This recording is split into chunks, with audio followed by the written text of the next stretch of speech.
बचपन में जब नानी और दादी के यहाँ जाया करते थे तो इस तरीके के गुलाब जामुन तो आपने खाए ही होंगे। तो चलिए गांव के इस रसीले गुलाब जामुन को बनाते हैं।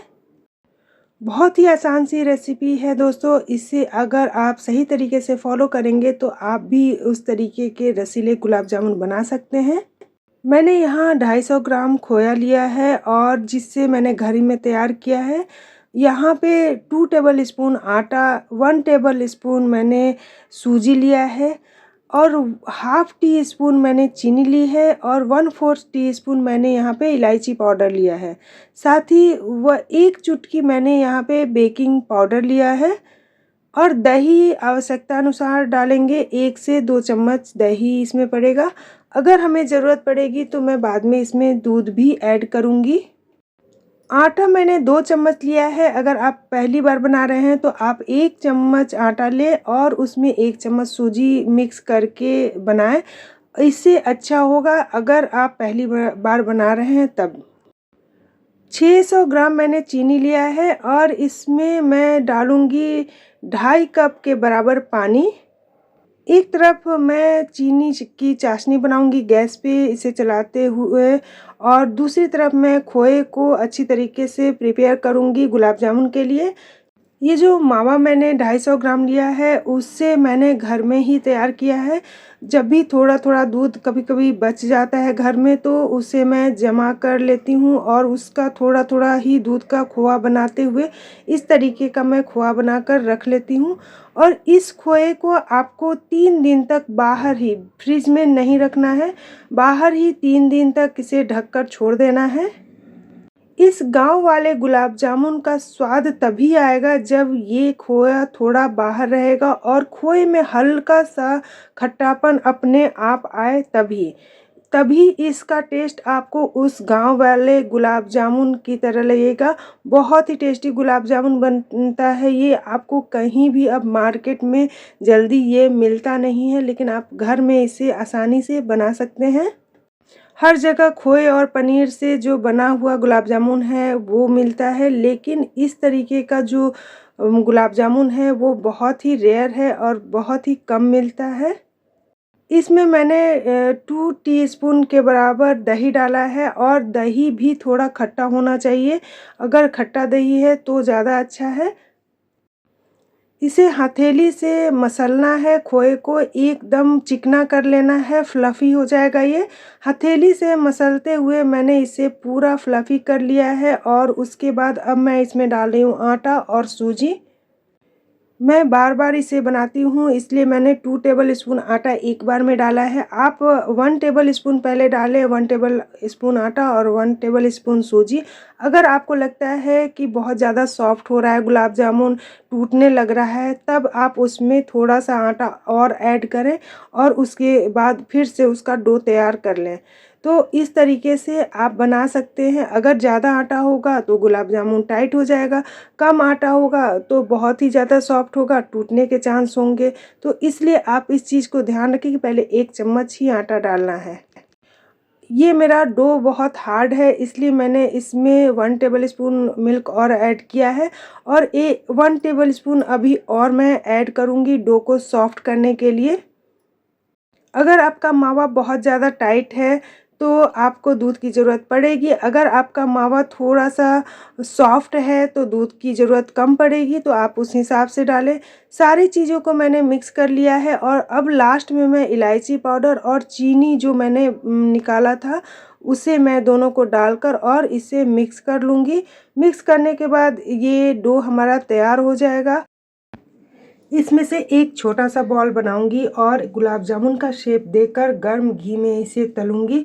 लेकिन सबसे पहले स्टार्टिंग में एक हमें तलना है, क्योंकि उसे हमें चेक करना है कि कहीं वो बिखर तो नहीं रहा है, ये गुलाब जामुन टूट तो नहीं रहा है। अगर टूटेगा तो इसका मतलब थोड़ा सा आटा हमें ऐड करना है। अगर वो हार्ड बन रहा है तो इसका मतलब थोड़ा सा इसमें दूध ऐड करना है। आप देख सकते हैं छोटा सा मैंने एक बॉल तैयार किया जिससे मैं गुलाब जामुन का शेप दे रही हूँ और इसे गर्म घी में मैं अभी तल कर देखूँगी। ये हमारा गुलाब जामुन एक तैयार हो चुका है। चाशनी में मैंने इलायची पाउडर और थोड़ा सा केसर ऐड किया है। इलायची पाउडर और केसर से इसकी खुशबू काफ़ी अच्छी आएगी, गुलाब जामुन का टेस्ट बढ़ जाएगा। केसर अवेलेबल है तो डालिए, नहीं तो ऑप्शनल है।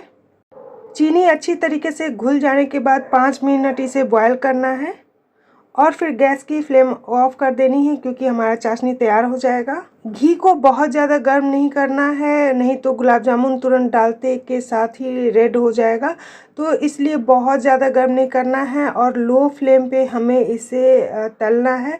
तो मैंने एक डाल दिया है और उसे चेक कर लूँगी कि वो फट रहा है कि नहीं। जब तक वो गुलाब जामुन हो रहा है तब तक मैं 4-5 आपको दिखा रही हूँ कि मैं कैसे इसके बॉल एक बराबर बनाती हूँ। मैंने 1 स्पून ले लिया है और उसी के हिसाब से मैं अब इसके बॉल बनाऊंगी और उससे गुलाब जामुन बनाऊंगी। तो सारे गुलाब जामुन एक आकार के होंगे। साइज़ छोटे बड़े होते हैं तो देखने में उतना अच्छा नहीं लगता, लेकिन अगर आप इस चीज़ को फॉलो करेंगे तो आपका हर एक गुलाब जामुन एक साइज़ का होगा, जो कि देखने और खाने दोनों में अच्छा लगेगा। ये देख सकते हैं, ये मैंने जो ट्रायल के लिए डाला था वो टूटा बिखरा नहीं और बिल्कुल परफेक्ट हुआ है। तो मैं अब और ढेर सारे गुलाब जामुन को तैयार कर लूँगी इस तरीके से। आप इसका शेप गोल भी दे सकते हैं, लेकिन ये गुलाब जामुन इस शेप में काफ़ी अच्छा लगता है, इसलिए मैं इस तरीके का ही बना रही हूँ। हथेली से दबाते हुए मैं पहले इसे गोल कर रही हूँ और उसके बाद इसे लंबा आकार दे रही हूँ और इसी तरीके से मैं सारा गुलाब जामुन इस तरीके का तैयार कर लूँगी। और इसमें देख सकते हैं कोई भी क्रैक नहीं है, बिल्कुल एकदम स्मूथ गुलाब जामुन का शेप दिख रहा है। क्रैक होने से फटने के चांसेस हैं, इसलिए आप इस बात का ध्यान रखें कि गुलाब जामुन इस तरीके का एकदम से स्मूथ होना चाहिए, कोई क्रैक नहीं होना चाहिए इसमें। अब मैं इस गुलाब जामुन को निकाल लूँगी जो मैंने पहले डाला था और बाकी सारे गुलाब जामुन को शेप देने के बाद अब मैं सारे को तल लूँगी। याद रखें गैस की फ्लेम को लो रखना है और घी भी बहुत ज़्यादा गर्म नहीं होना चाहिए, मतलब जैसे भटूरा तलते हैं उस तरीके का गर्म नहीं होना चाहिए। गर्म होना चाहिए, लेकिन आप देख सकते हैं किस तरीके से मैं इसमें डाल रही हूँ। तो आप इसको डालने के बाद हल्का सा मूव करा दें और उसके बाद इसे लो फ्लेम पे ही सिकने दें। बहुत ज़्यादा उलटना पलटना नहीं है, बस इस तरीके से साइड से घी को हम करेंगे तो ये उलट पलट जाएगा और चारों तरफ अच्छी तरीके से सिकेगा। इसे हमें डार्क ब्राउन करना है, इसलिए मैं इसे अभी इसमें तलने दूंगी और बीच बीच में इसे चलाती रहूंगी।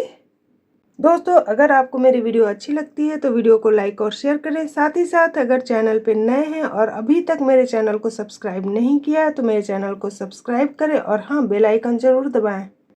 आज मैं बच्चों के लिए गुलाब जामुन बना रही थी, इसलिए मैंने आज केक की रेसिपी को किया साइड और गुलाब जामुन की रेसिपी आपके साथ शेयर कर रही हूँ। अगर आपको मेरी वीडियो अच्छी लगी है तो ज़रूर कमेंट बॉक्स में कमेंट करें कि मैं इस तरीके की भी वीडियो आपके लिए लाऊं।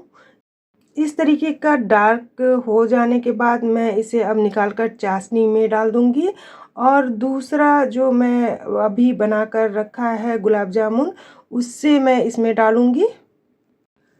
अगर आपको लग रहा है कि गुलाब जामुन बहुत ज़्यादा टाइट हो गया है बाद में रखने के बाद या फ्रिज में रखने के बाद, तो आप चाशनी को अच्छी तरीके से एक उबाल आने दें। उसके बाद आप फिर से गुलाब जामुन को देखेंगे कि उसी तरीके का सॉफ्ट और बहुत रसीला हो जाएगा। तो अगर आपको लगता है कि फ्रिज में रखने के बाद गुलाब जामुन हार्ड हो गया है तो आप एक बार ज़रूर उसे बॉयल कर लें, तो चाशनी बॉयल होते ही वो गुलाब जामुन फिर से आपका सुपर सॉफ्ट रसीला हो जाएगा। ये कभी कभी होता है, लेकिन अगर होता है तो आप इस प्रॉब्लम का सॉल्यूशन ऐसे निकाल सकते हैं। दूसरी बार के गुलाब जामुन भी तैयार हो चुके हैं। अब मैं इसे फिर से निकाल कर चाशनी में डाल दूंगी। ये देख सकते हैं गुलाब जामुन तैयार है। अब इसे भी निकाल रही हूँ मैं।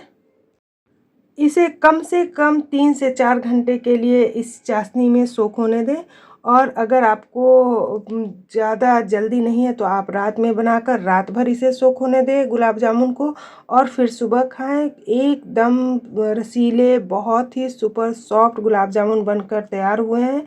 आप इसे बनाएं और मुझे कमेंट करें कि आपका गुलाब जामुन कैसा बना है। ये देख सकते हैं कितना परफेक्ट गुलाब जामुन बना है। बिल्कुल गांव की याद दिलाएगा आपको, जो कि बचपन में आपने इस तरीके के गुलाब जामुन बहुत खाए होंगे। आजकल ये गुलाब जामुन बहुत ही रेयर हो गए हैं, बहुत ही कम मिलते हैं इस तरीके के गुलाब जामुन।